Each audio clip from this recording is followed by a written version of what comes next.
allegiance to the flag of the United States of America and to the republic for which it stands, one nation, under God, indivisible, with liberty and justice for all. All right. Could I get a motion to approve the agenda? Motion to approve the agenda. Second? Second. Any discussion? Adjustments? Okay. All those in favor? Aye. All right. Passes. Could I get a motion to approve the August 22nd meeting minutes? School committee meeting. Motion to approve the meeting minutes from August 8th, 2022. Is it 8 or 22nd? It says here in the background, it's August 8th. On the agenda, it says August 22nd. No. I think it's the August 22nd. Well, since today is the 22nd, I can't think we're bringing the No, notes today on. is September 12th. All right. What day of the week is it? What year are we in? It's okay. It's okay. I'll second what she wants to say. All right. Motion to approve the meeting minutes Any from. adjustments necessary? Discussion, okay. All those in favor? Aye. Very good. I really have no comments except for the fact that school has started. Seems like everything is going well. Thank you to everybody out there, administrative team, teachers, and the students, and the parents too. It looks like we got off to a good start this year. So with that, I will turn it over to community comments. Any community comments? There are community Any online? comments. Anybody online? Hands raised. If there are some comments that we need to come back and address, we can. Okay? All right. Student comments. Well, adding on to the first day, I think this was my favorite first day ever. Not because I was a senior, Oh, wow. no, but yeah. But I think, yeah. But it was like I think on the second day there was a lot of activities that we did.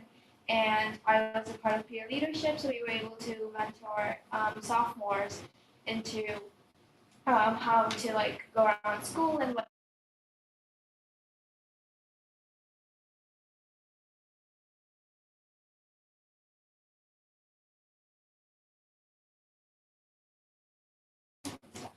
So I think that was amazing. And another thing that I have is that we're excited to welcome the Spanish exchange students from Leon, Spain. They'll be in our school district for the next 2 weeks, and this will help to get to know the students, and they'll learn about our culture, and we'll learn about theirs and what they do in school over there. And then we have a deck out cookout and club and activities fair on Thursday, September 15th. And this is like a chance for students to get to know the clubs and activities that Nipmuc has to offer. They could talk to the advisors and student leaders who are part of that clubs already. And there will be time for lunch. They could visit clubs and activities, and then there will be time for class meetings for every grade. I think that's about it. Great. It's good to hear. Any questions anybody has? No? All right. Well, then I'll turn it over to Dr. Cohen.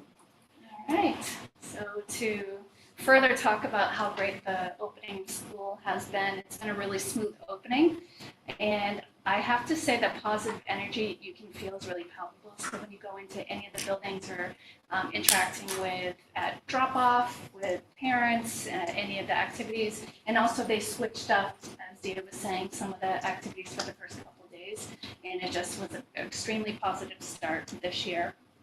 We had younger students and transitioning to their new schools, and we spent a lot of time. So if you go on Twitter, you'll see some of the posts are all about setting up what the climate and culture would be like in a classroom, or expectations for the school or school-wide assemblies.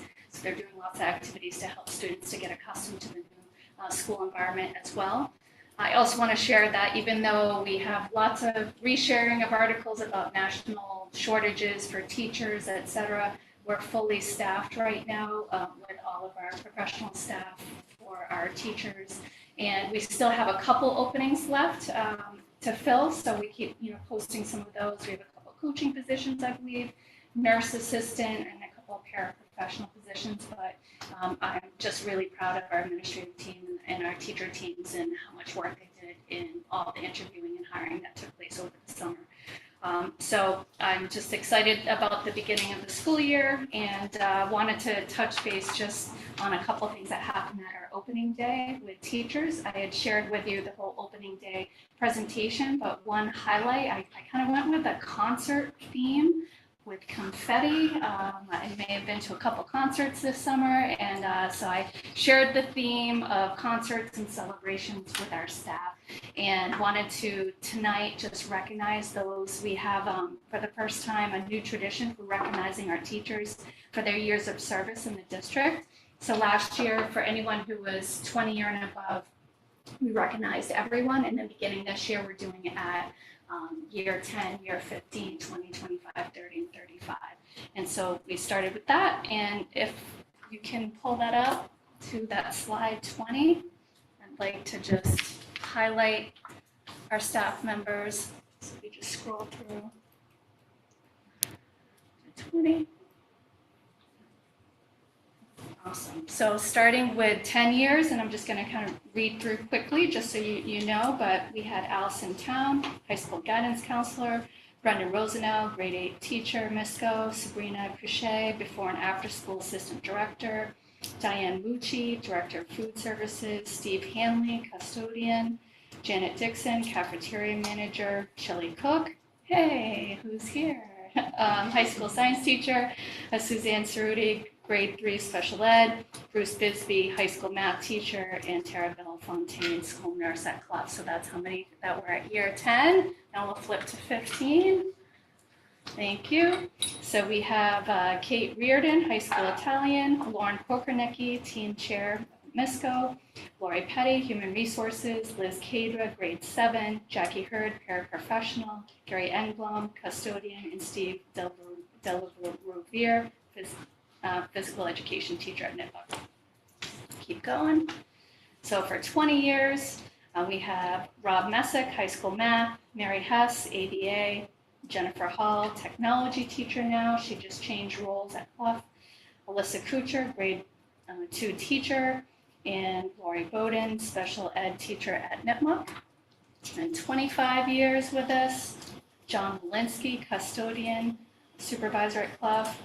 Sandra Petrie, ABA, Trish Maloney, high school Spanish teacher, Denise Farrell, special ed admin assistant, Ken Schwanier, director of grounds and maintenance, and Ann Costello, special ed teacher memorial. And so then when we got to, so you can stop that, but just so you know, we played the music in the background, and then we made everyone put on wristbands, drop the lights, do lights like a concert, had them come up and dance, and then we had confetti to celebrate. You can go to the next one. I'll go to the next one here. So we have Brenda Webster with 30 years, and Fred Oldfield. He is actually in his 38th year, but his marker was the 35 years. So we had a couple confetti cannons that went off, and we celebrated them, and flashlights, so it was fantastic. It was so much fun. I did warn them. I said, okay, I have this idea. This is what we're going to do. But so we'll continue to do it. You may have noted, so part of, and I'll talk about it later with the strategic goals, but part of it is just branding of the district. So we have different items for different years. So like 1 year, they'll be getting the nice canvas bags. We have some cooler bags. We have other items, so I'll talk about that later. But where instead of receiving like an award, they're going to receive merchandise like from MURC that they can use.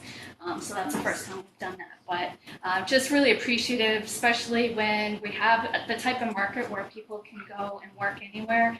We're such a team and such a family here in Mendon-Upton, and I'm so appreciative of everyone who is committed to continuing working in the district, and just wanted to recognize them publicly here. I don't know how to make the transition to the next topic I have, but vaccination clinics. So good news, we will be providing a flu and COVID-19 booster vaccines to our students and staff on Friday, October 7th. That's our PD day coming up, and we were able to do that last year. So I just want to thank them for being able to put that together. We'll be holding clinics in the Mendon-Upton gym, and so it's just for our staff. But I know that there are some local clinics that we're scheduling right now with Mendon and Upton that are, some other times as well for community members if they're interested. But we're just happy to get that up and running on a day when all of our staff are able to access it pretty easily, and students as well. So those are my 3 quick updates. And if I could just call up Cheryl, and she's going to give some updates in regard to new teacher orientation, our beginning of the year PD, and our S3 Academy. Thank you. Sure. Thanks, Sam.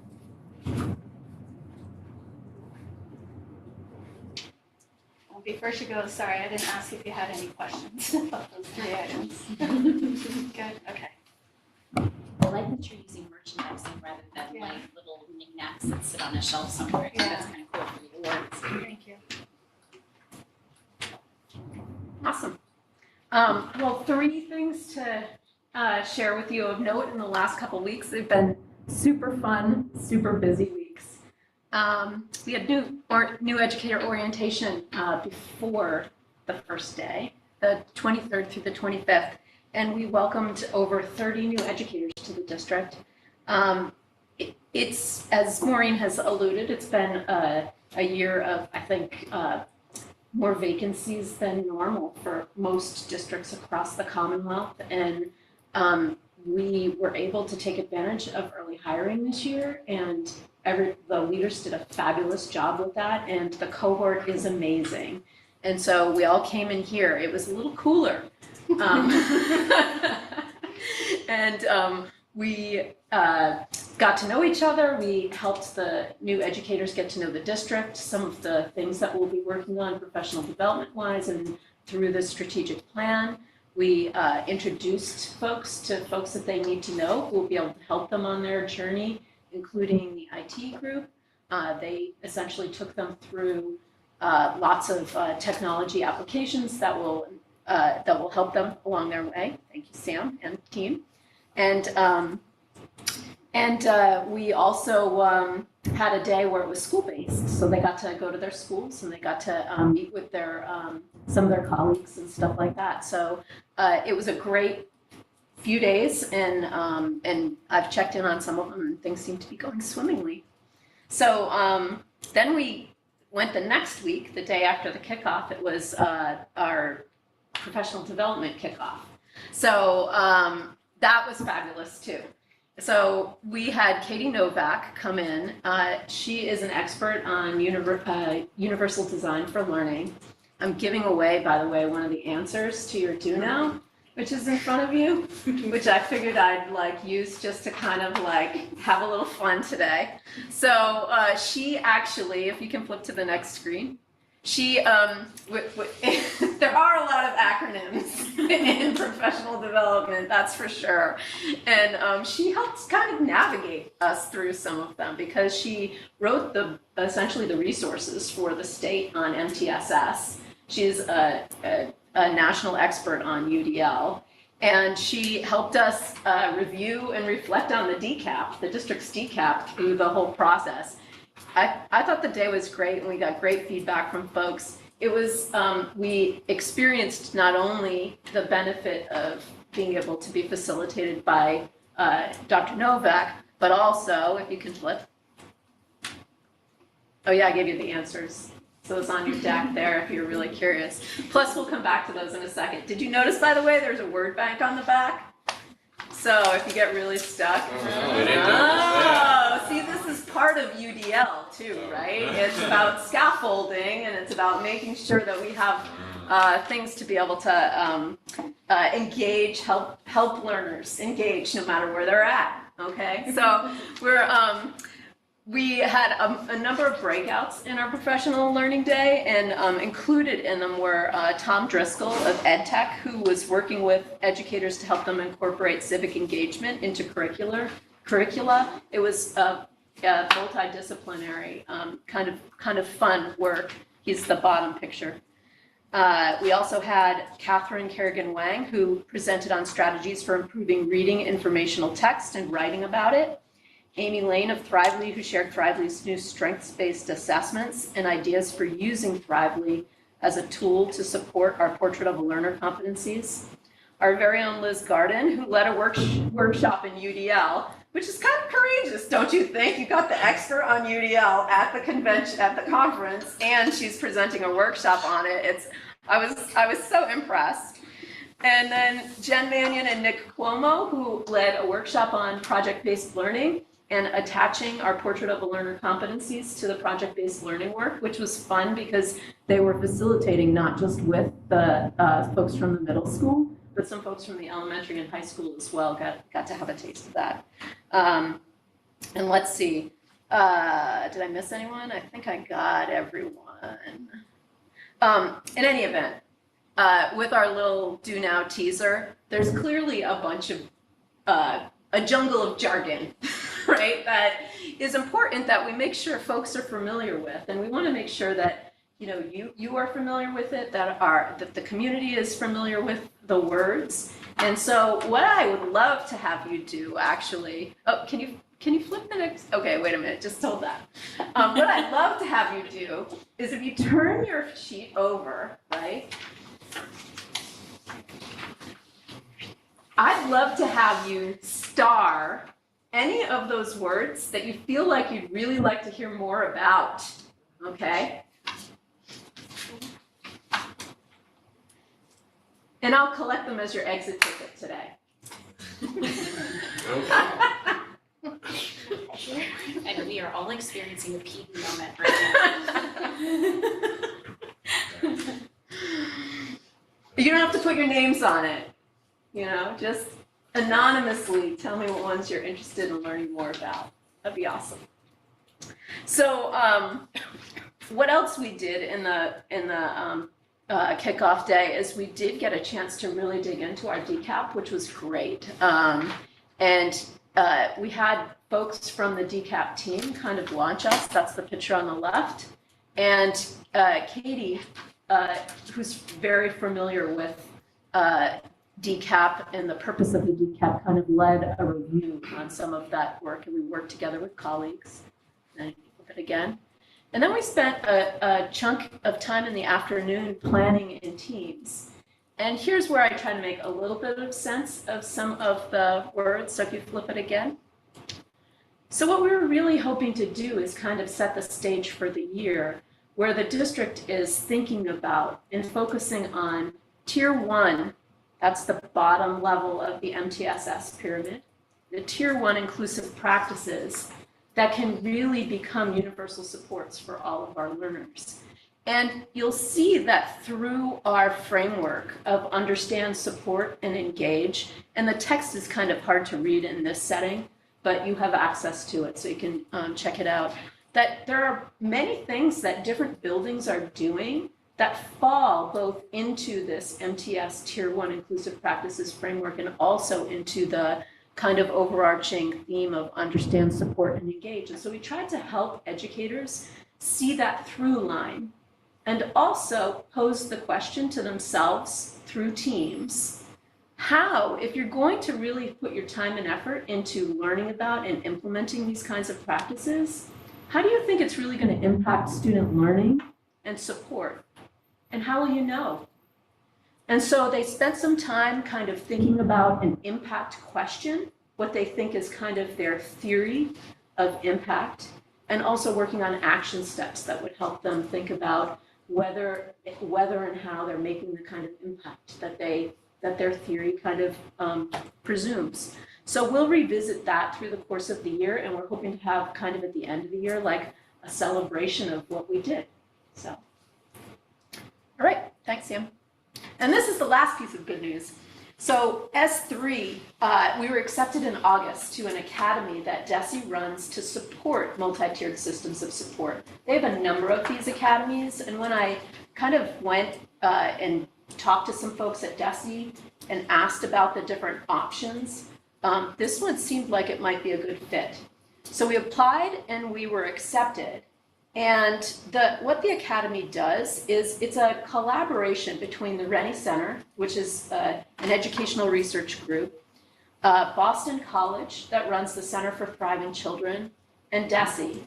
And what they do is they work together to have facilitative teams that will then work with teams in our schools to think about and to analyze and review what our systems of support are and what we might need them to be able to do the things that, to provide the supports that we really want to provide students.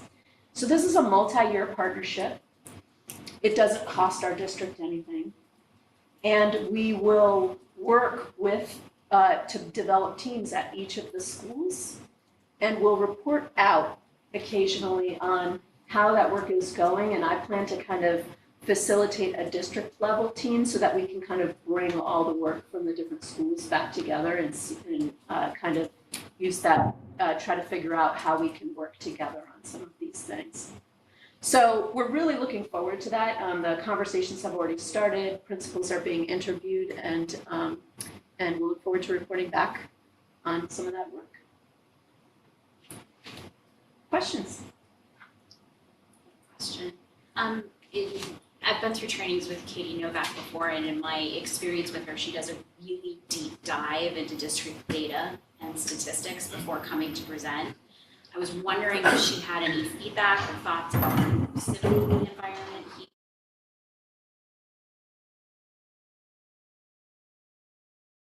Question. So our conversations didn't touch on her whether or what she did in terms of analyzing the data in the district, nor did it touch on specifically the inclusivity. She did mention to me that she thought that the day was really thoughtful.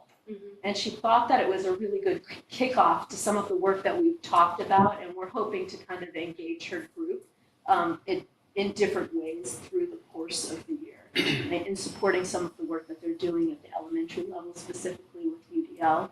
And also, there's a branch of her group, which maybe you're familiar with and is part of this question, that really focuses on how UDL actually supports inclusivity and supports cultural responsivity. Well, and part of the thinking behind that question is I know that she had a lot of thoughts in my district when she came in on what programming we should be investing in order to bring back the most number of students who are currently in out-of-district placements in order to save money to the district long term. So that was sort of the thinking behind asking the question. But it's really nice to hear that there's involvement in going forward from these different groups. That's really cool. What I really liked, she spearheaded everything, so I take no credit, but I got to attend one meeting with her and Katie, and what I really liked when I saw the outcome at the PD day was how thoughtful she was in incorporating what feedback the PD committee and what Cheryl gave about what our needs were right now. So it was about MTSS and breaking apart and understanding it. It was about UDL supporting and the DCAP, because that's, we worked so hard last year with the committee and coming forward with a really excellent tool for us to use. And this is our part of our rollout, and she just wove everything together just so thoughtfully. So I felt like it really, and then with the time, the way Cheryl structured it later for people to work on their goals and kind of make meaning, I thought was really powerful. It was really a strong day, but that was kind of the focus we were looking at. Certainly, we would love to continue Katie and her group as Was we go Katie forward. Novak part of the S3 program, or did she come No, separately? no, she's the one who's written all the books, has all the trainings at DESE. She is the guru. So we just invited her in and she. Yeah. Although she Got her does, keynote. she does run another academy, Yeah. so that they have several academies, and she runs another one. And I spoke with their group too, and actually I think I described that we'd be working with this group, and she had nothing but good things to say about this group. She's like, that's a really good step for you. And it sounds like it's high praise coming from her that the day was so well organized and with a thoughtful approach too, so it's Great. exciting. So I have a question. Can you bring up that last slide just because I don't have it on my So the S3 Academy, they'll be training some of our educators to do that data analysis and the stuff in the slide. How is that different from kind of the stuff we were already doing with data? Is that a different way, different program? What's new there? That's a good question. And so let me reframe it a little bit, because what the S3 group will do is not train folks specifically on using the data, at least not this year, right? What they'll do is they'll review the data and the data systems that we have, and they'll ask people questions about how do we actually use this stuff? What are our systems and what are our structures for support, basically, which really goes to the MTS system. And then they'll work with teams to be able to say, well, what is it that you really want to do? So how can you kind of get these systems and structures in place so that you can do that, and so that it can be systemic, ultimately across the district, as opposed to just, pockets of excellence in isolation. So that will be a lot of what they do this first year. It's more than just a planning year, but it's not getting into the training on data cycles and stuff like that. That said, we will be doing some of that training this year as we try to move people in the direction of using some of these data systems very well and seamlessly, bringing together the data on SEL and the academics that we have now that are on data cycles and annual, that we can really use for personalized instruction ultimately. So last year, one of the challenges we had was around the fact that teachers had, and you had, data that was not shared with parents.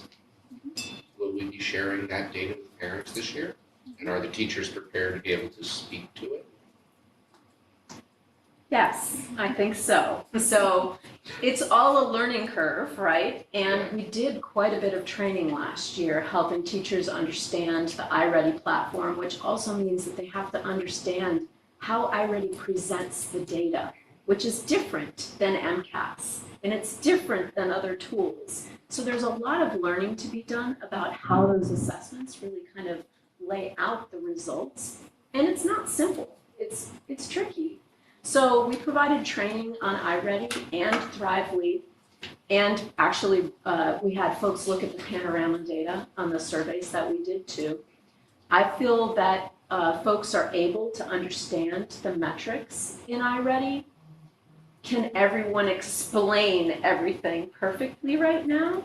I don't know, but we're working to support that they can, because that, I think, is an expectation, is that we're making sure that we can talk to parents about what this system says.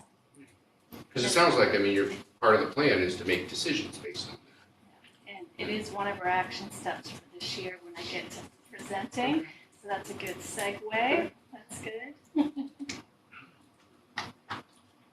Anything else? No, it's great. Great. Thank you. Thank you. Thank you. All right. So next up, we have Jay. Come on up. Like a game show. It is. Come on up. Next contestant.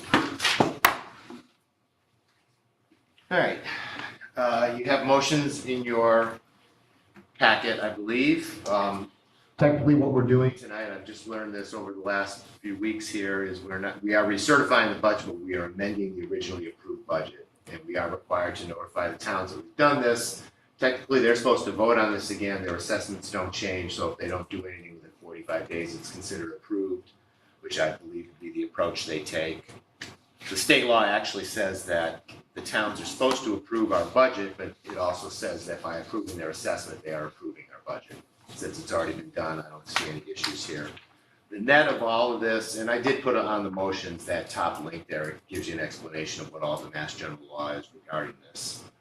In general, I tried to put next to each motion what changes and what doesn't. There's only 4 or 5 things that have any major change. It's mostly state aid, which is going up. And then I think I mentioned it at a previous meeting, we've eliminated that vision program we used to run. And we've added in the revenue we anticipate receiving from the town of Upton for the shared technology position. And then there was one other slight change in the circuit breaker appropriation. When we got our final payment, they had reduced it by about $4,200 because something that they looked at between the course of the year, they deemed not eligible for circuit breaker, or it didn't quite meet the barrier or the threshold by which they reimburse. So there's a slight change there. Any questions? Otherwise, you need to, in my opinion, you can read them all and vote them once. It's up to you if you want to do them one at a time. So what is the impact of the total increase for the state? State budget's going up approximately 210,000. It's like maybe 210 and change. And this our appropriation is going down by 40,000, so the net is 170,000 of the budget.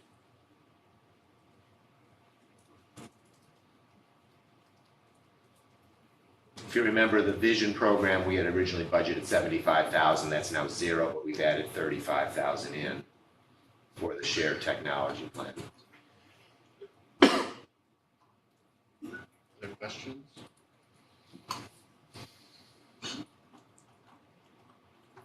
So that means that the overall budget that we voted on the last time is actually going, to your point, is going up by 170,000. Yeah, it's actually $170,990.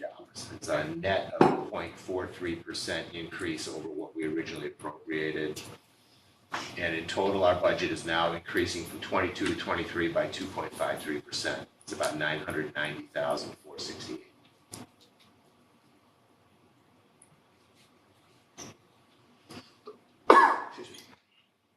Who's going to read the motions? Can I get somebody to make a motion? To read them all at once. You spoke up. Oh, no. I asked who is going to read them. We haven't heard you articulate You this could yet. each take one. Do we have to redo the motions? Yeah. That have had no change? Yes, I was told that we need to read the entire thing again. Because we voted everything in one. Because you're amending the budget, so therefore this is the budget you now are approving, even though there isn't a change to the local towns. Are we amending the budget or we're amending the revenue sources? Well, no, you're amending the expenditure side as well, because we've made that match the revenue side, so you are amending the budget. But this is the revenue piece that has to do with the assessments. Got it. I find it's really difficult. You have to certify a budget in March, and could I have told you in March how many staff turnover we were gonna have? No. There's so many things that changed between March and today. I wish that one fact alone would be, available for everyone. Everyone could understand that while we're in the middle of what we were in the middle of last year. So the impact that you emailed us about in terms of E&D and things like that for last year has no impact on this, just to make No. sure. That's last year, and that's, I think Last I year's explained, special. I spent a weekend doing a lot of work and now get to do it again. Because I did it so well the first time. Would anybody like to read all the motions? So my apologies, I'm my happy. computer's not connected. My computer, I'm not gonna. Can I make the motion? equivalent of my No. dog. I know in the past I've read all of my I stuff. do. I can't make the motion, I'm the chairperson.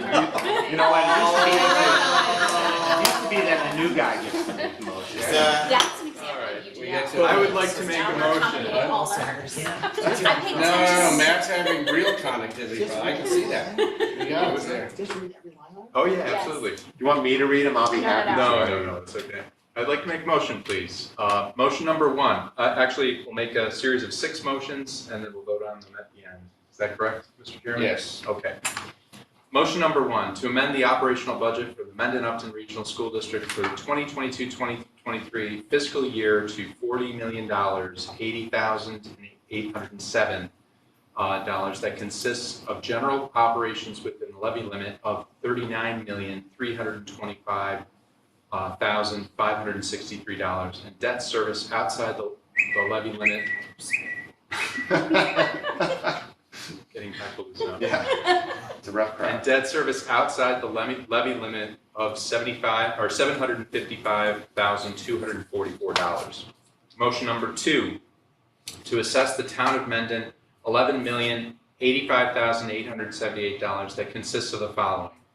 1, minimum local contribution, $7,935,812. 2, non-discretionary charges, transportation, and fixed assets, $1,128,968. Discretionary charges, operational additional, $1,651,884.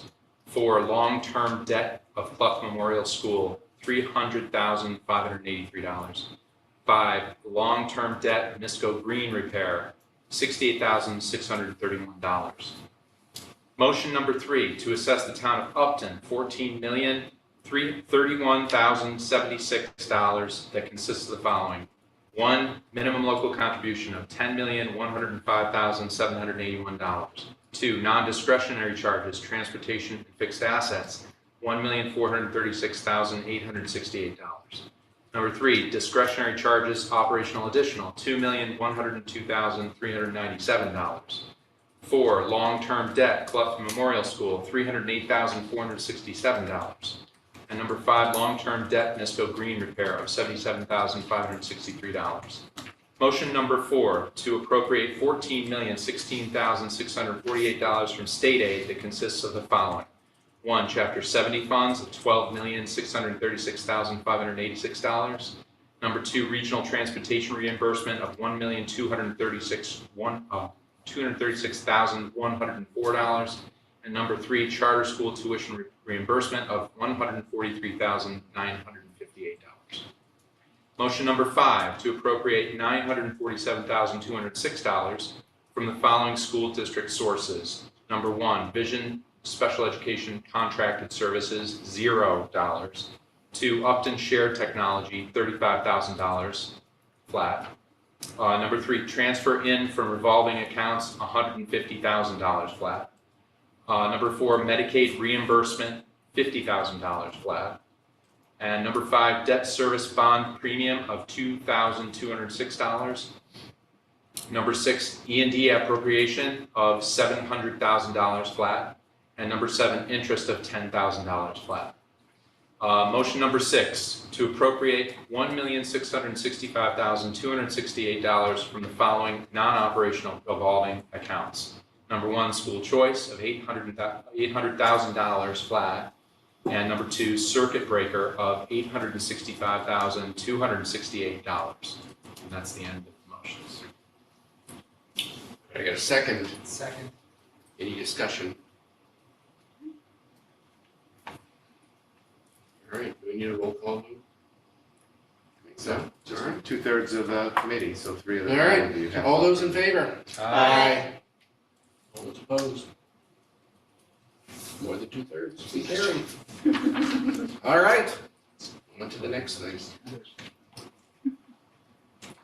New business. Thank you, Jane. Thank you. Thanks, Jen. All right, so new business, we're going to share the district action plans, the draft goals for this year. You have it up there, right? Awesome, thank you. And then would ask for your approval at the end of the presentation, and we can answer any questions as best as we're able to. First, I want to thank the leadership team. We've spent many meetings, lots of time over the past couple of months, starting back. And we really start this back at the end of last year when we looked to see what we accomplished, what we did, end of year results in PD meetings, EDI meetings, all of our meetings that lead into what some of the work is for the next year.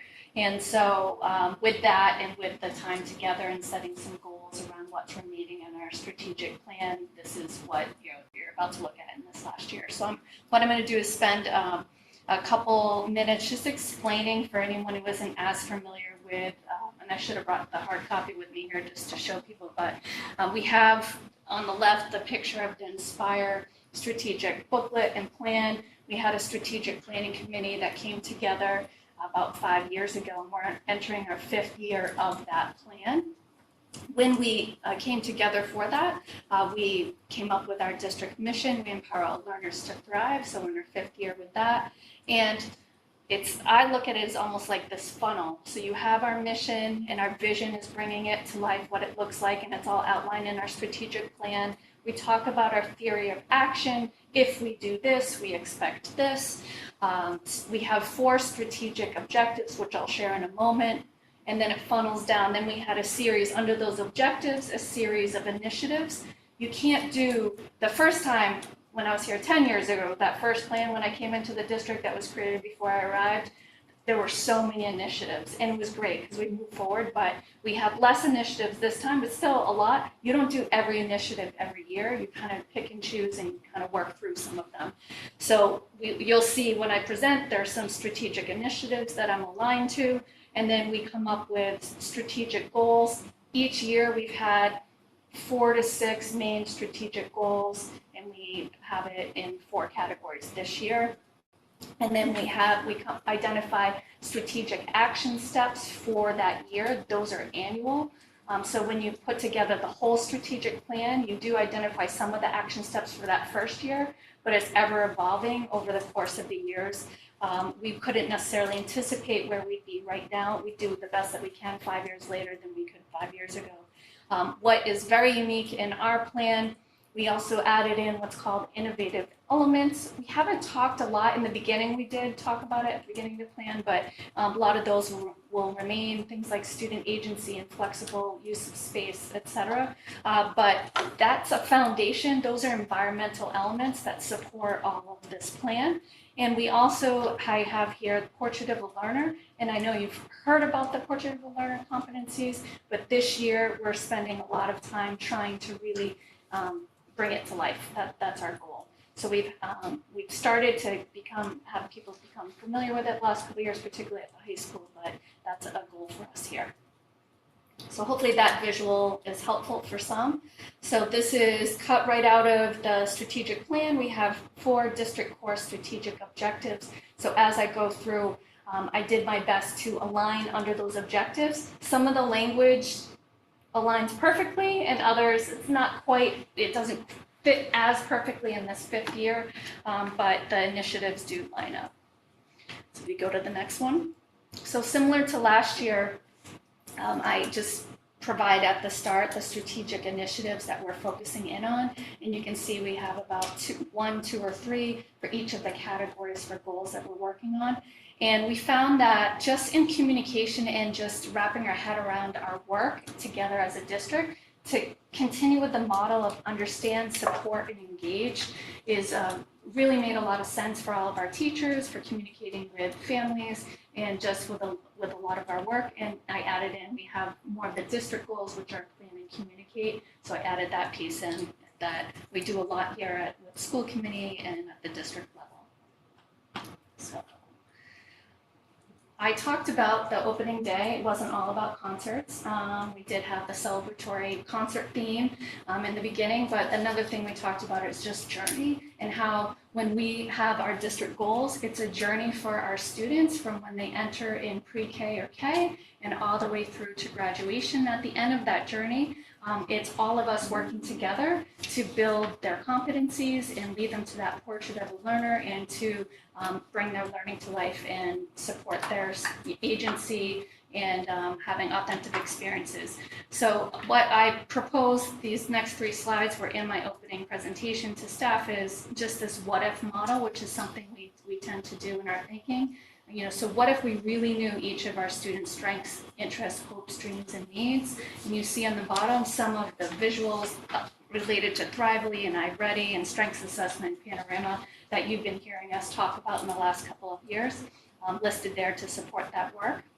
The next slide. So for support, what if we were able to meet the needs of each student, providing them what they need when they need it, beginning with Tier 1.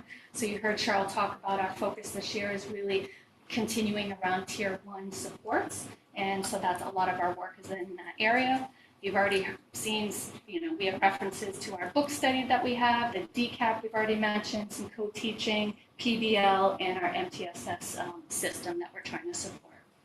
And thirdly, What if we provided opportunities for students to engage in deeper learning and authentic experiences that bring their interests to life and develop the Portrait of a Learner competencies, or POL for short?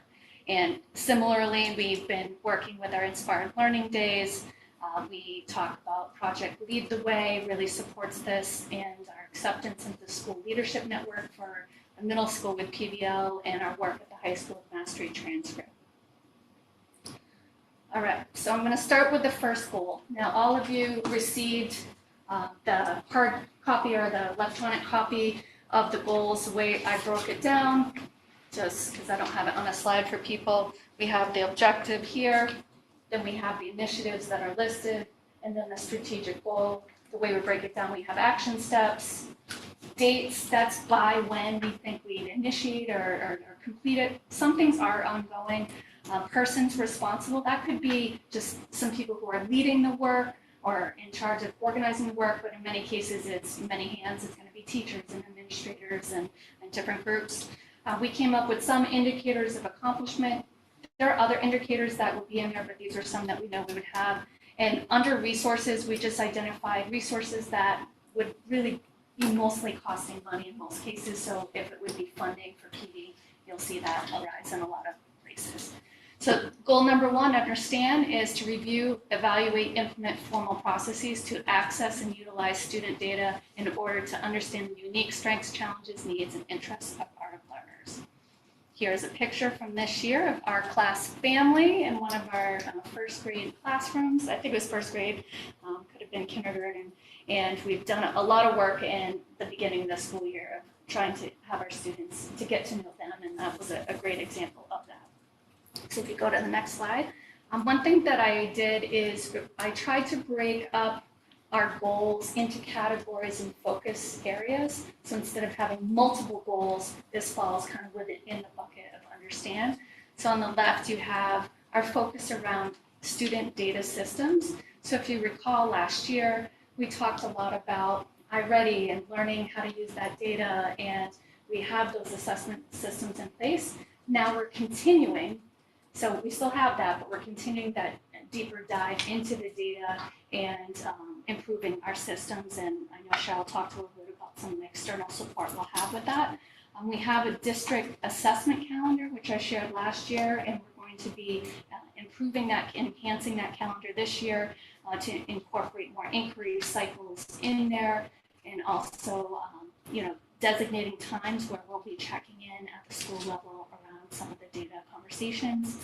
Some other things we're going to be doing, and some of that will take place through the S3, is just evaluating our current school level systems and structures around this data analysis piece. And revising, part of that would be reviewing, revising, and update the process so we can make improvements leading into next year to keep getting better at our data use. So under the second portion, we have improving equity, diversity, inclusion, and belonging. So I've mentioned last year we formed a couple years ago an EDI committee, so Equity, Diversity, Inclusion Committee, and we did a self-assessment district-wide, school-wide, and so every year we self-assess in a certain area. We started an equity audit last year. We picked out and looked at some of the panorama student data. We got feedback from students.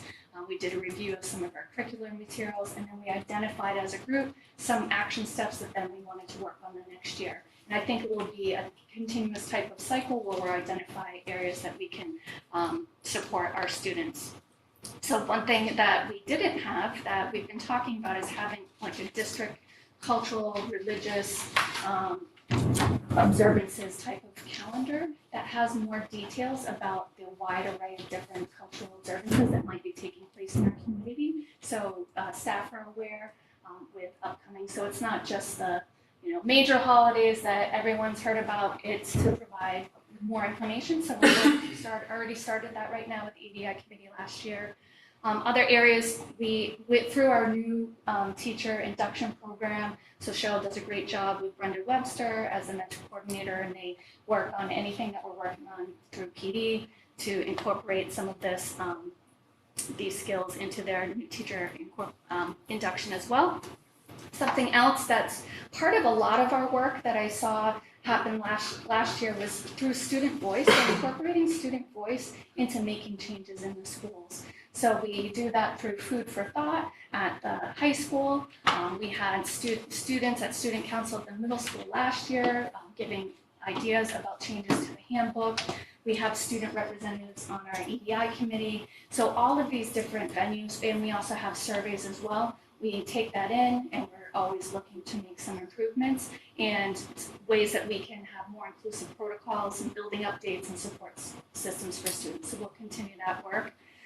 Next phase of our district equity audit is, and I think I've talked about this in the past, but is to look at equity and access and programming. So let's say access to AP courses and honors courses, and also analyzing student discipline data. And so what we found, we're not a district that we were going to go and hire an external group to do an equity audit for $30,000. But what we're doing is stealing all the good ideas from all the other people's audits, and we're chipping away, and we're just looking at different parts each year. And so that's some of our work for this year. Something that came up, we usually have an educator evaluation committee with the Teachers Association, where we take a look at different aspects of educator evaluation. One piece of that is a walkthrough tool that our administrators use when they go into classrooms and observe instruction. And what we found is that was created a good 8 years ago, and it doesn't really match up with what we're talking about now with new rubrics and inclusion and PBL and all of this, all of the acronyms that we're talking about. So we'd like to bring that walkthrough form up. We put it on hold during COVID. We didn't add that committee onto our plate last year, but we'd like to bring it back and align that. So those are the key areas related to our understand goal. Do you want me to pause at each one, or you want just to keep going? And you can come back if you have a question. Okay. Strategic goal number 2 relates to support. So enhancement of the district's multi-tiered systems of support, or MTSS. You'll learn all of them by the end of it. Providing targeted PD and enriching inclusive tier 1 practices and supports. And so on the bottom, you actually have a picture there. I love, oh, thanks, yeah, it's all good.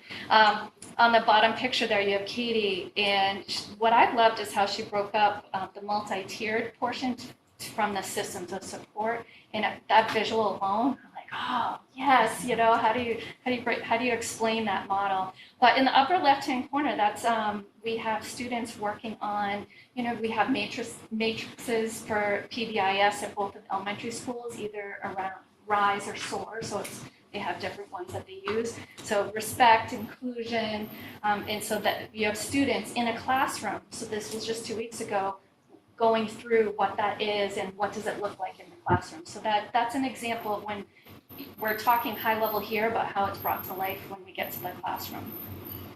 So support. So we have 2 main categories for support this year. One, we've already started to talk about a lot, which is around providing targeted tier 1 PD.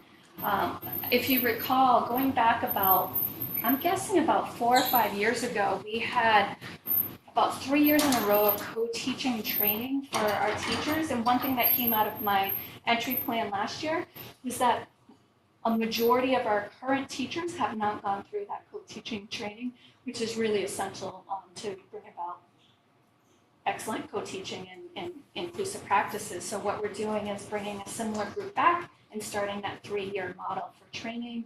And it's very intensive in a good way. They come in, they observe, they give feedback to the teachers. I used a similar group when I was in my previous district, and many of our principals here and came from other districts have used similar groups, and it really moves practice. We're excited about that. We've already started the PD around inclusive practices in MTSS, UDL, and PBL, as mentioned by Cheryl earlier. We plan to have targeted PD at some of our PD days for trauma-informed practices and de-escalation strategies as well. We definitely are rolling out the DCAP in multiple ways to all stakeholders and establishing expectations for use. So you'll hear about that as parents and community members through newsletters, et cetera, but also internally we'll be using them as well. I think Cheryl has the book. Can you hold the book up? We have a book study if you're interested in joining it on your students, my students, our students, related to inclusive practices. We always try to tie in some books. And one thing that's come up is, and this came up in a couple years ago, but it wasn't fully launched yet, was a Paraprofessional ABA Tech mentoring and induction program. And basically, as part of contract negotiations, we did add in mentoring, but we haven't really established a induction program. And we've had so much turnover in the last couple of years. We have people coming in, and we want to make sure we're retaining them and that they're feeling, comfortable and getting the training that they need once they're here. And so we'll be working on that this year as one of our goals to support Tier 1. When we get to the enriching inclusive Tier 1 practices and supports, I already mentioned before the example of the classroom example, but we have PBIS, I know another acronym, but we have positive expectations for behavior and systems that we have around expectations. We have that K through 8. And we also have some updated handbook protocols where students have been giving input related to dress code and other areas for changes through handbooks, go through student councils, so they've been giving input on that. And so that's something that they work around with students at the secondary level in particular. One goal for ours, this goes back probably 5 or 6 years when we had our Excel network, and we're working on some gaps that we had related to SEL when we did a review. And one area of improvement is just to keep working on our SEL and digital citizenship modules and making sure that everything that is required, we have vertical alignment so we don't have repeats. Last year we did some pilots with Drively lessons. We liked them in some areas, others were like, all right, I think we need something else. So we're hoping to really start mapping this out this year as a result of last year. We have, if you've been here a while, you may recall curriculum reviews that I did way back when. And with those reviews, one piece that we're going to start incorporating is really looking at inclusive practices and culturally responsive resources. So when Cheryl's leading new curriculum reviews with different groups and departments, that's going to be part of the conversations that wasn't necessarily part of conversations years ago. We have a goal where every teacher will hopefully be able to learn about and apply at least one inclusive practice. So that could be through faculty meetings or trying things out or some of the goals, but we want to make sure we're taking what we're learning and putting things in place. They're using many, but we'd like them to say, okay, here's a new one that I'm going to try, and that'll be part of the conversations that we have. And then finally, to your question before, Phil, develop and implement strategies to improve communications and engagement with parents and guardians on student progress. That the iReady there speaks to the parent form and iReady, but other things that came up in our survey, parent surveys last year, relate to frequency in PowerSchool, improving that, or Google Classroom. There's always ways that we can enhance that tool, or just other communication strategies that can improve our communications with families around feedback. So it's something that's ongoing by every year, but that already is in there purposefully from feedback from last year. With something like PowerSchool, Yeah. is there a district-wide goal to say it's 2 weeks? So anything that's 2 weeks old is going to be, I'll be very honest. PowerSchool data last year, my kids it's all over the place. Yeah. There's some teachers that go 13 weeks and they put it all in. Yeah. There's some that enter it every day. But is there going to be a district-wide policy that says 2 weeks? Everything that's 2 weeks and older is always going to be there.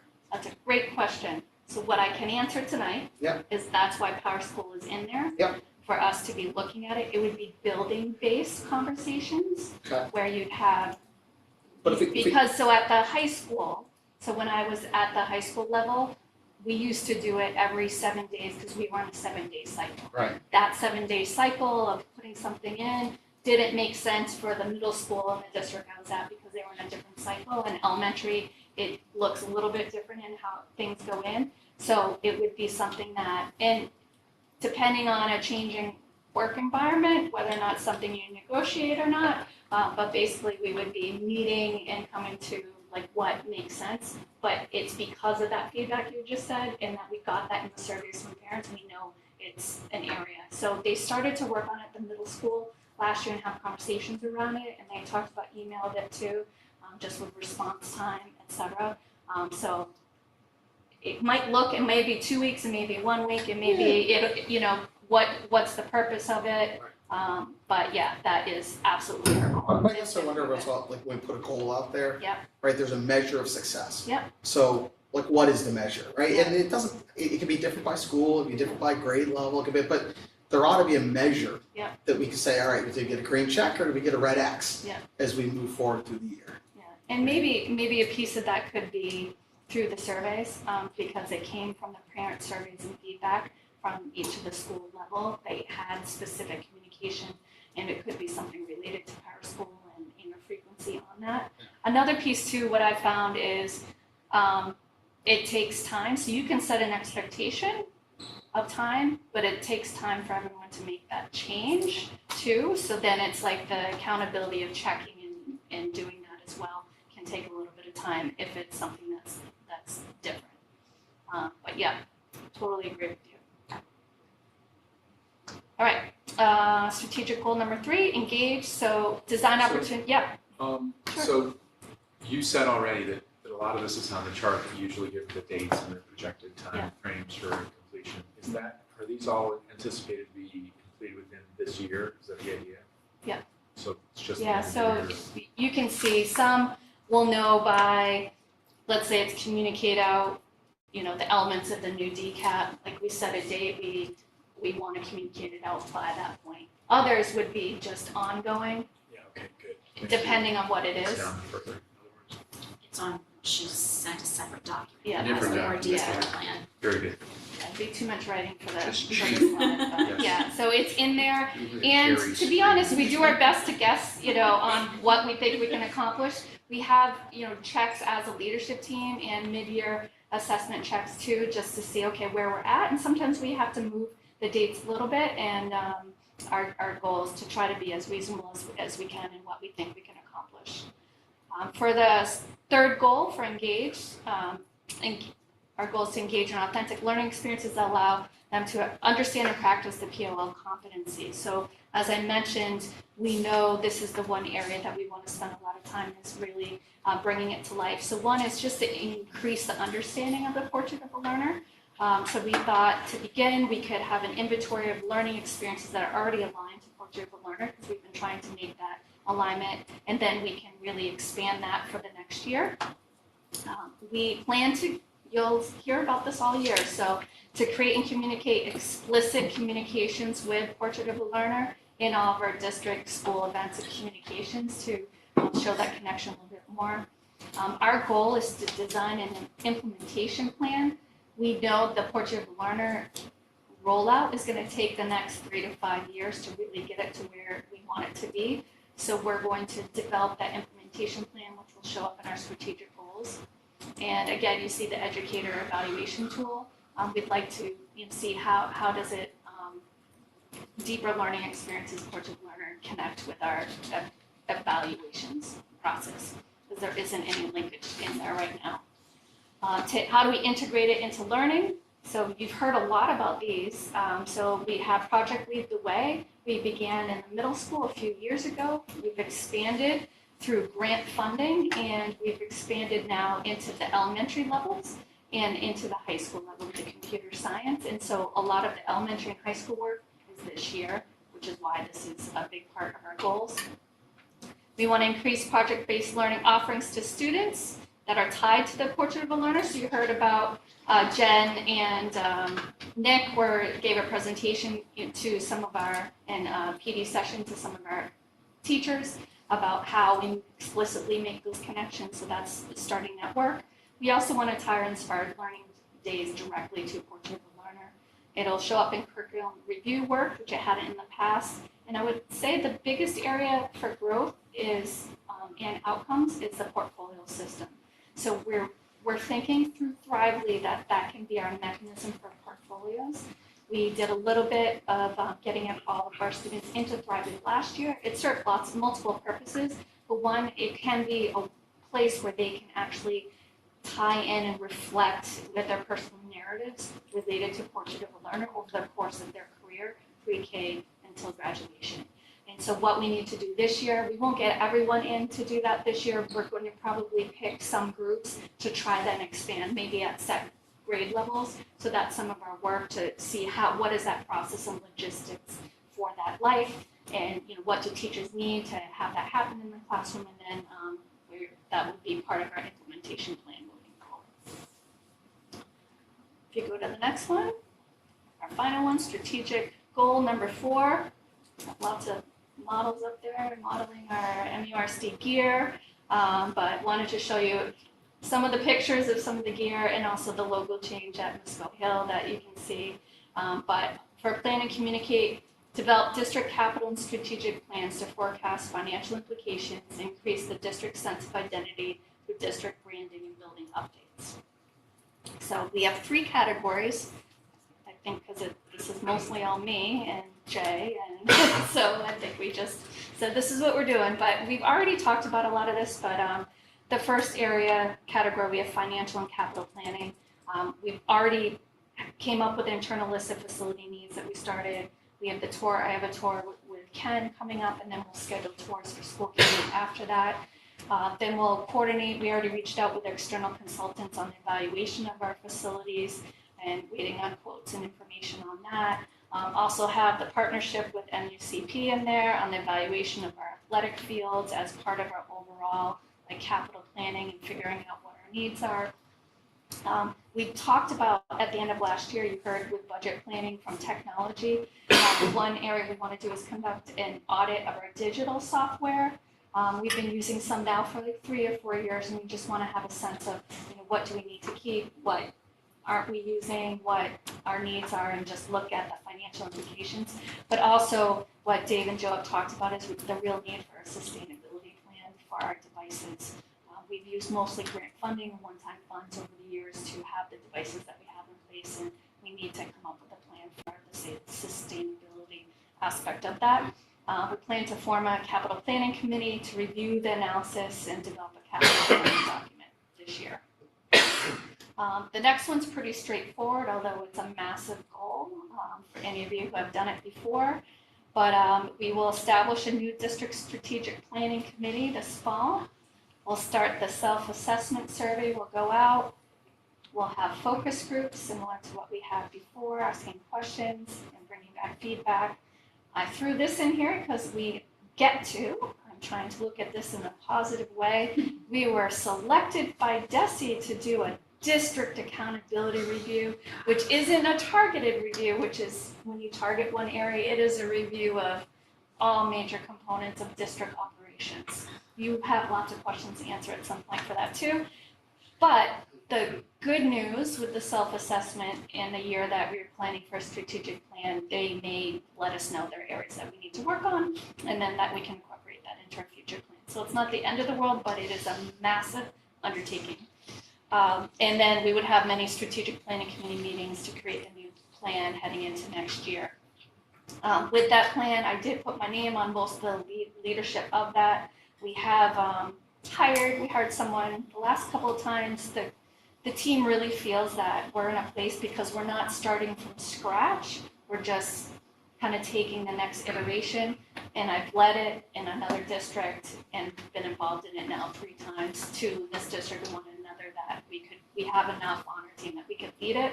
But it is a pretty, it will take a lot of time, and that will be the second half of the year, will be a lot of those meetings for that.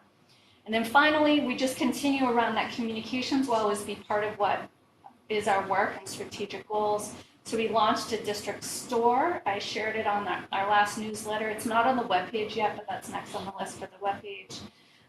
We've engaged with an external consultant to help manage some press releases for the district. So we're trying that out this year to see. Basically, I meet with him every couple of weeks. We identify big events that are coming up. They'll create the press release. I'll give them the info and the pictures, and then they'll do a press release for that. And then we'll see how that goes. But hopefully, it's been good so far because it at least helped us planning some of the communication a little bit better. And then we'll continue to identify areas where we can modernize with our new logos and continue to have more marketing, branding, like a guide for colors and across the district. So we've been gradually working on that, and we're just going to continue to do that. you saw Misco Hill, some of the pictures there. We Care Misco came in and, we have beautiful logos right there. That's a lot of what we're talking about, just being really proud, having gear to support it. It started at Nipmuc. They have a lot of Nipmuc regional new gear and updates, and we're just continuing it at all the levels. So we're excited about what we've been able to do so far with that. And that brings us to close to the end. So what we do, and I talk about this when we get to my superintendent goals later on when I come forward in October, but we start with the action plans. They're the foundation for the school improvement plans as well, in addition to whatever the schools are identifying our needs that come from parents and students. We try to create model goals and impact statements that teachers can use to help in their own goal setting if they so choose. We develop timetables with the leadership team in here with the school committee to have midpoint and end of year assessment of our progress, and then we'll present, later on. Kind of with, like you mentioned, the green, yellow, and red I like colors, so I tend to do that to see what our progress has been for that. So I know that's a lot. Try to summarize it as best as I can. As much as we try to reduce the number of action steps, there's always so much that we do when we feel it's important. So it is always a lot. It's always been this big, but we're always proud of our forward movement when we're able to work on the goals. And just because this is our strategic plan goal doesn't mean we're not doing all the other stuff that are improvements that take place all the time that just aren't necessarily in that strategic plan. Other things come up too as we go. So with that, I'm happy to take any questions. If you have any comments. I guess I have a question. So there's a lot of great stuff in here, and I think we've covered a lot of different areas and things that are good. But I guess I'm going to go back to what Eric said. What are we actually trying to measure to show the impact of what we're doing? Because that seems to be the thing that we're doing a lot of things, but are we looking at parent satisfaction? Are we trying to raise that score? Are we looking at it from the standpoint of student performance? I mean, ultimately, us as a committee, we care about student performance. Yeah. So how are we looking at measuring that? Because clearly in the pandemic, I mean, kind of like we put a stop to all of that measurement. Now we're kind of like on the other end of that, we're coming out of that. It's time to I feel like it's time to bring that back. So how are we looking at measuring student performance from the work that we're doing here, and what should we expect from the beginning of the year to the end of the year, what we're trying to achieve, I guess, is the question I'm asking. All right. Feel free to jump in at any point too if you want. But That's a big question, so let me see if I can break it down. We're always measuring student achievement, so that is always a part of our work. It may not show up exactly with some of the work here, like capital planning, it's not going to be directly recorded, but it's supported in the whole system. So there are some of the outcomes here, we're going to have measurements that will show this is what we're able to achieve, and sometimes it's going to be the survey of parent satisfaction related to some of these goals, and let's say communication or improvement in that area. Others, we're going to come forward when we talk about data and we talk about our data cycles and our inquiry cycles. Cheryl will come forward, and we'll both come forward later on in the year. We'll come forward with the state assessments, we'll come forward with iReady assessments, panorama data, some of the data that we do, and which we're always tracking, and say, this is how we're getting better at it, and these are the areas that we still need to work on related to that data. So we're still doing that piece. Other areas for measuring, let's say, outcomes related to portrait of a learner. So, I look at I the don't know if outcomes, that, but outcomes to portrait of a learner is really about the student experience. Right. And so that's why we So- purposely try to share, here's our impact where we're bringing portrait of a learner. So our measurement in here, if we're talking about this, we have outcomes that we're trying to get better at having them be more outcome driven than output driven. We had a lot of conversations as a team of, some of these are outputs or things that we're doing, and other things but what ultimately is that outcome? And so we have conversations around that. And so I definitely want to make sure when we come forward, we're presenting those outcomes in ways that of what all of you are looking for too. I think maybe that's one item that's probably missing, is to actually get back into a clear, I'll call it measurement framework of whether it's parent experience, student performance, those areas. I agree. I mean, there are things in here like the strategic plan, the capital plan, things like that. Those are actions and great strategic steps we need to take. Yeah. You don't get any argument from me from any of the stuff it's doing. I think it's a question of how do we start to track and measure the impact that it's having, which I think would be good for many people out there in the community, as well as the parents and the students here within the overall environment to understand. Maybe there's also a teacher experience piece in that. So because there's these different constituencies that are important to understand as we kind of move forward. That's what I'm saying. So I think along those lines, it doesn't have to be just a measurement of, everybody got 85 and plus. Exactly. That's not really, of course, that's a good part of it.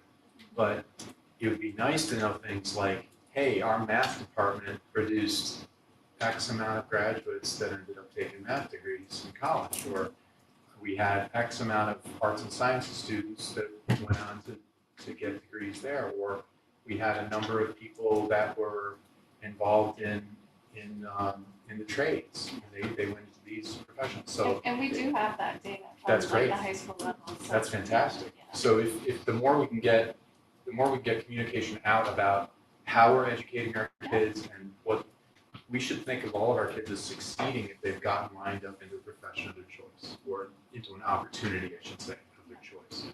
So that's kind of how I look at it. And I'm wondering, and I know it's the next discussion item, like when we with MASC and having like a workshop around school committee goals, but what you're saying would be helpful. So one piece we could think about too as like school committee and leadership team is, what are you looking for some of those, that type of information or that parents are sharing with you? And because we have it, we're very focused on a lot of this work, which then, every time we're working on tier 1, we're improving achievement.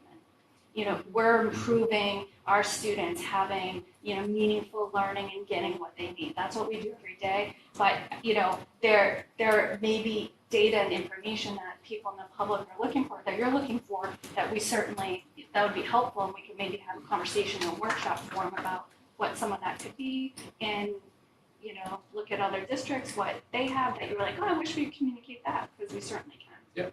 I mean, I think this goes back to what we had the coffee over, Cheryl, who said, I think parents need to know more about not only what the school is good at and how we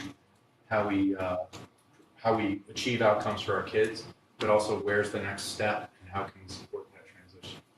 So, for me, I was completely confused about how I was going to get kids to college, and I'm sure there's a lot of parents that are sitting with middle school age kids going, what the heck am I doing? So it would be good to have that kind of communication as well. But the student experience data, I think, would be really interesting and important as well too, because there's so much research out there to support the correlation between student engagement in their school environment and measures of academic success. So that go beyond high school graduation. So I think that's a real interesting. And we there are do less- have some of it too, sorry, Phil. Yeah. we do, we had, Panorama we captures some had of that, a doesn't it? panorama well-being, right? So Yeah. we talked about that, but we did do the equity and inclusivity one, Right. just to kind of get a sense of where people are at. And that was more for us to then say, what do we need to get better? What do we need to work on through the EDI, committee? Right. But, so we didn't come broadly with some of that information, but, that is Yeah. why we're doing it, as well, so. Well, and I Yeah. feel like, so this isn't asking for anything new to be created, but just to, I feel like we have lots of little dots of information, and it would be really helpful to figure out how to connect all of those dots to answer all of those questions and queries. Yeah, I don't think it's a matter, to your point, I don't think it's a matter of creating more complexity or new data or anything like that, but I think it's about, sometimes it's as simple as asking. So, if we're going into your point, teachers, administration, parents may think that we've got the best things since sliced bread in the way we're delivering education to them, but students may actually feel very disengaged, or, they were more engaged before? Are they becoming more engaged? Some of this stuff is about more so trends maybe than the actual numbers themselves. So understanding kind of what direction we're running in and things like that. And if we were to continue, let's say with the Panorama Wellbeing Survey, so right now we're in the process of identifying which of our survey data, student data we want to do this year, because some you can't do every year. You have to kind of alternate depending on what it is. So like the Thrively Strengths Assessment, don't do that every year, you do it different times. So one thing, we're now heading into if we do the well-being again, we'll have 3 years of data. So we'll have the 2 COVID, and then we'll have now, I keep saying we're done with COVID, but you know what I mean, a more normal type of year, and that'll give us, I think, a bit of a sense too. So we'll have a trend of 3 years. iReady now, we're into 3 years. I know that's academic data and it's not high school, but we do have some of that. So. And with Panorama survey data, can't you, when you're building the surveys that go out, select areas that will be areas of focus? Am I remembering Panorama correctly? You could. They do have like, research-based metrics that, have the reason to do them is then because you have like the ability to generalize and, compare different districts. But they also allow you, if there's a certain like group of questions that you want to focus on, to be able to add them or change them. And I'll just add, in terms of the outcomes piece, I think that is something that we're talking about a lot, right? And at every level at this point, like at the PD, we had conversations about what we're thinking about in terms of our practices. Why are we implementing them in the first place? What do we think are those outcomes that are actually going to change when we do this? And you can see it through the very thoughtful themes of understand, support, and engage. It's not always linear, right? It's not always about delivering a certain piece of instruction in a certain way and seeing an outcome in math or ELA as measured on iReady, for example. It could be because there's a theory of action that says if we take some time to help kids feel a better sense of belonging, that those kids, because they feel they belong, will then their belonging will translate into the outcomes of learning that we're hoping to have.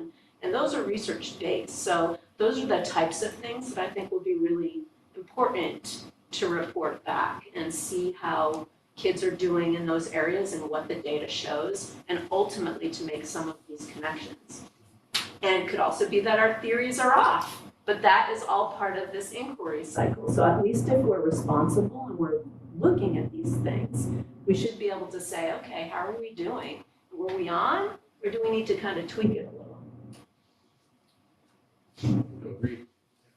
But there's definitely an intersection of qualitative and quantitative data bringing together, right? And I don't know, I guess at Profile, I'd love to be able to see, right, you get MCAS, you get grades, you get iReady, you get, whatever. Like, how do you pull that together? There's so much big data analysis there. How do you pull that together in one view, right? You can do a scattergram of one report versus another, get your quartiles of data, and, where do you fall, where do all of a sudden something fall out that we missed? Like, do we intersect all that data, right? A lot of it seems to be very independent. I don't know, it just seems like if we have the ability, and I'm not sure if that was part of your PD session or not, but how does iReady plus grades plus MCAS get pulled into one data set, plot, and then all of a sudden these are the 5 bullets, or these are the 5 dots that we need to go look at. Yeah, so that's a really good question, and it's part of kind of what we need to do in terms of what we were talking about earlier, in terms of looking at our systems and our structures.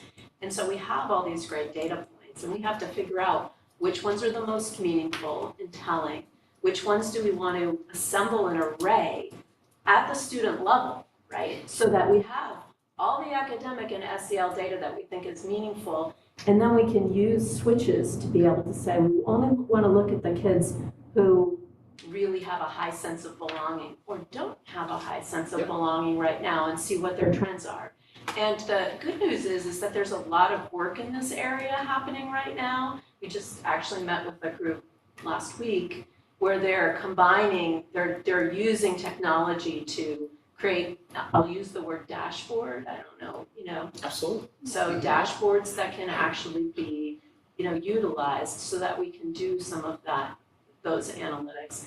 The companies that we work with have great analytics too, and then you have to train on each platform,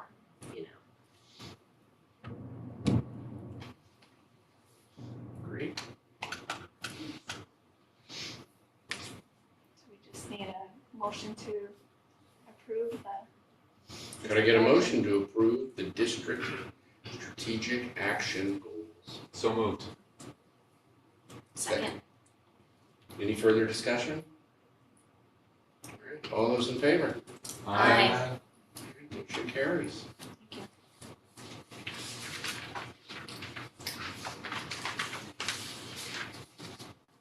MASC goal setting workshop. Do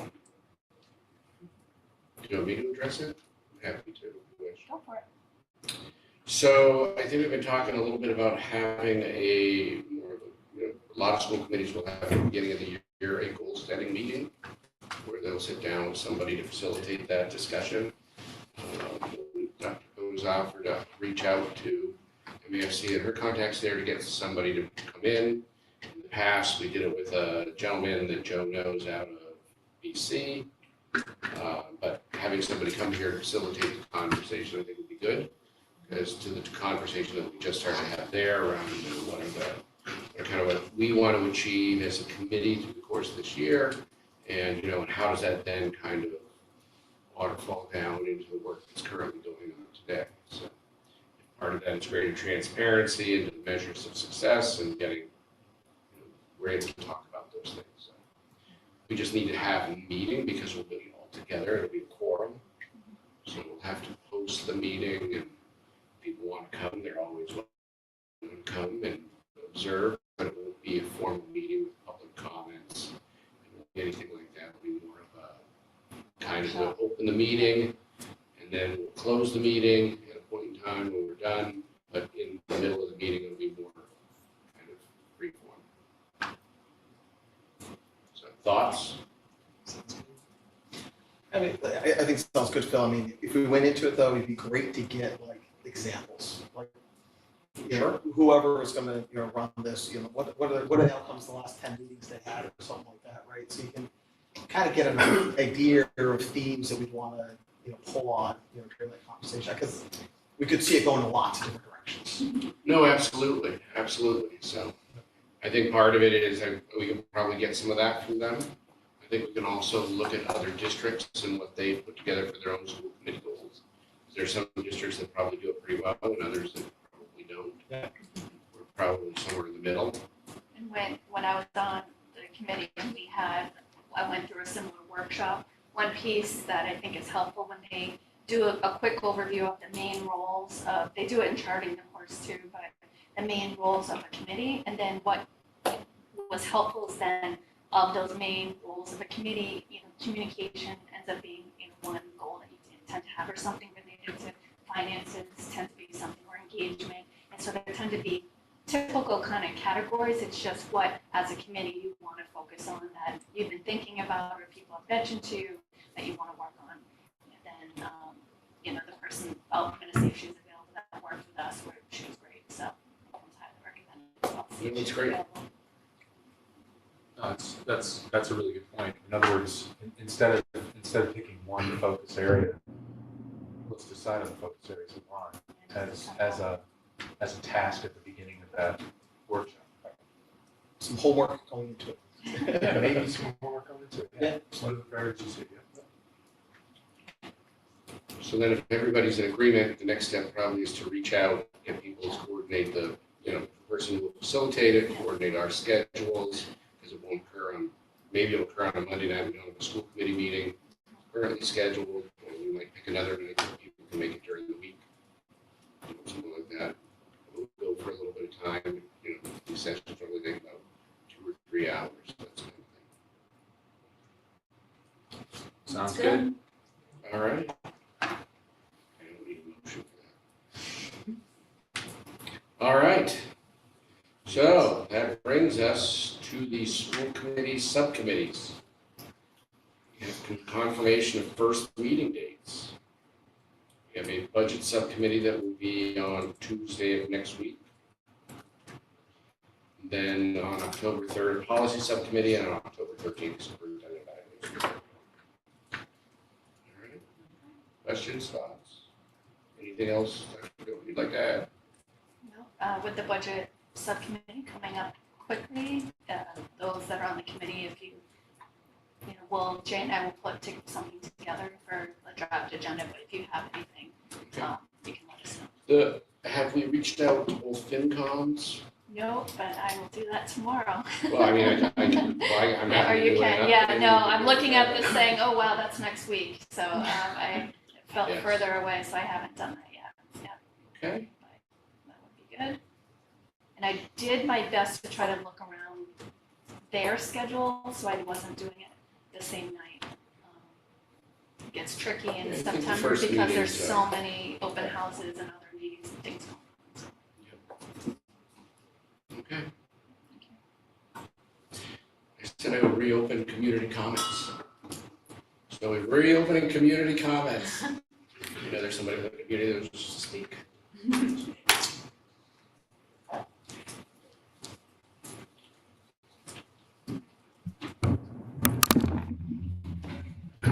Hi, Shelley Cook, Upton resident and president of MRTA, Mendon-Upton Regional Teachers Association. I have one question and then a comment regarding a letter that I sent to the committee. First is, the question I think I've asked before, do you as a committee approve school handbooks? Okay, so that's one thing. And the second is, I'd just like to give some information to the committee about the fair share amendment. That's going to be on the November 8th ballot, and just address some myths. I know a few of them had come up as concerns before. So I just wanted to clarify from the information that I have. If you don't mind, I'm going to just read off a few of them, and it's just a couple little facts about that. First is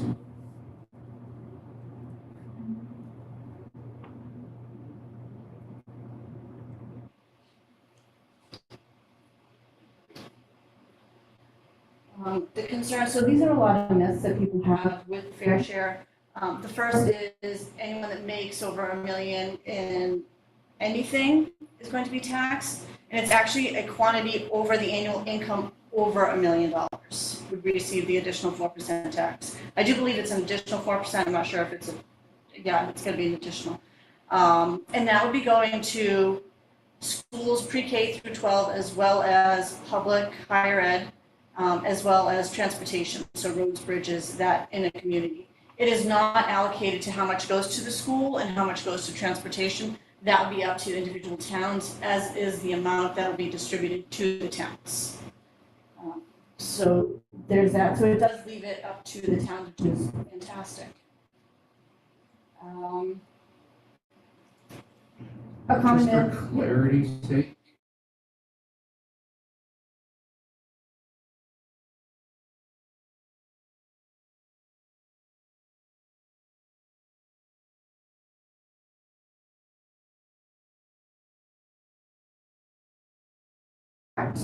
So it goes to the town. I don't believe it goes to the school districts themselves. Another one is millionaires will flee the state, taking businesses. Actually, studies have shown that wealthy people actually are less mobile than others and want to live where there are high quality of life, as well as well-educated workforce in that community. So we wouldn't be pushing those that make over $1 million out. And again, it's only on the income. Massachusetts is already a high tax state. This will further diminish our competitiveness. Actually, it's a moderate tax state, and we've actually cut taxes over the past quarter century for more than almost any other state in the nation, and fair share actually will recoup some of those tax cuts. It's not just about millionaires, it's also about small businesses. That's another concern. Actually, it's for, again, only income over $1 million. So for small businesses, that would mean you would have to have a profit after all expenses over 1 million. It's not the gross receipt. And I think those were the biggest ones. So again, it's for education as well as our roads and seeing how we do have buses. It would probably help us if we could have something to improve our roads. Thank you. So thank you very much.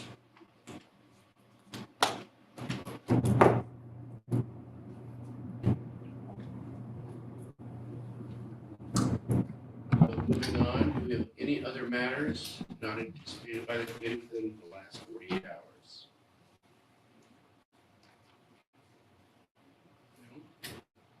No correspondences either. Then I'll take a motion to adjourn. Motion to adjourn. Second. All right, all those in favor? Aye. Aye.